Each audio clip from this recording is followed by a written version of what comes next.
దేవునికి స్తోత్రం. హల్లెలూయా. ఈరోజు వాగ్దానం చూచుకుందాము. గలతీయులకు రాసిన పత్రిక 5వ అధ్యాయం 10వ వచనం. మిమ్మును కలవరపెట్టుచున్నవాడు ఎవడైనను తగిన శిక్ష భరించును. అంటే మన జీవితంలో ఎవరు మనల్ని ఇబ్బంది పెడుతున్నారు?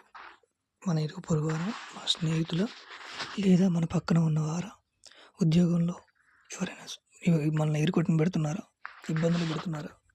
వారెవరైనా నువ్వు బాధపడకు, నేను ధైర్యపరచడానికి ఈరోజు దేవుడు వాగ్దానం మాట్లాడుచున్నాడు. వాడు తగిన శిక్ష భరించును. దేవుడు వాడిని వదిలిపెట్టడానికి చెప్తున్నాడు. మన దేవుడు నిజమైన దేవుడు.